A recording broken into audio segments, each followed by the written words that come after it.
Hi, my name is Jeff Wagner. I'm a rising senior. I go to Floyd Central High School and I'm interested in directing and stage management. So the first show I want to talk about is Gypsy, which was my freshman year and I was in ASM. And the director was aiming for artistic transitions and trying to lean into the vaudeville aesthetic of the show. And so this required using actors as stagehands and then our actual deck crew. And so as an ASM, it was my job to create a system that gave a clear picture of the show to both groups while also communicating what their transitions were and keeping them all on the same page, even though they were from different departments. So my solution was a transition sheet. So this sheet goes through each scene, says what's being moved, who's moving it on and off, and any additional movements are for any special things that happen during that scene that would require a more concentrated transition. My next show is Descendants. I did this my sophomore year, and I was also an ASM for this. So this show is written like the movie, so it's very fast-paced, and we're jumping from setting to setting very quickly. And the transitions in the show really don't have any mercy.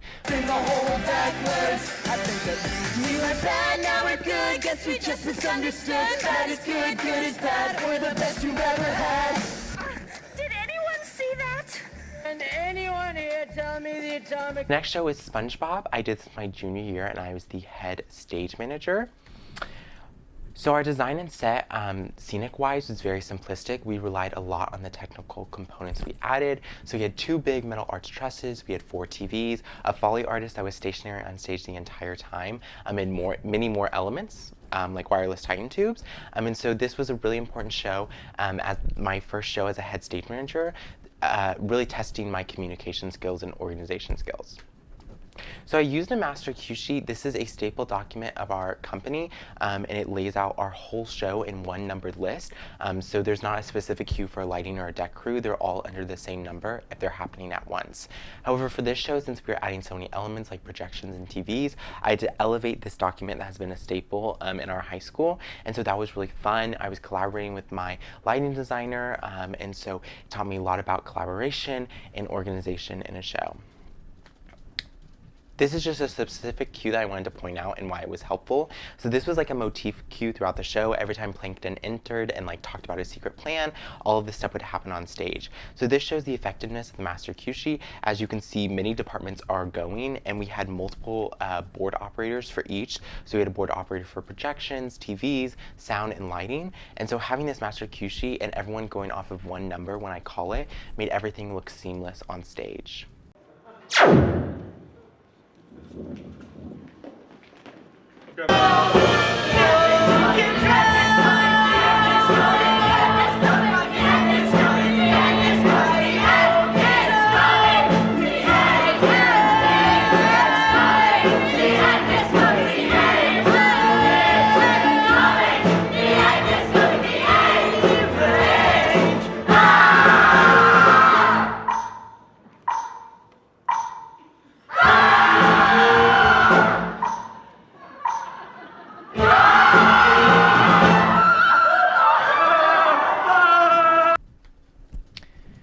I also have had the privilege to be a part of my radio and TV department since freshman year, and I recently worked on, with 2 of my fellow students, a short film called In the Now. I was the director and co-writer, and there was a few things we wanted to tackle with this project. For one, we wanted to tell a story that we felt not only we could relate to, but also our peers, and we also wanted to play with color and how it ties into a story. And so our main character, Juniper, is experiencing a lot of firsts in her life, like first love, first party, first betrayal by a friend. And so we chose purple to be kind of an ambiguous color because we thought Juniper didn't really know what was going on and experiencing this with the audience. And so that's kind of how we played that in.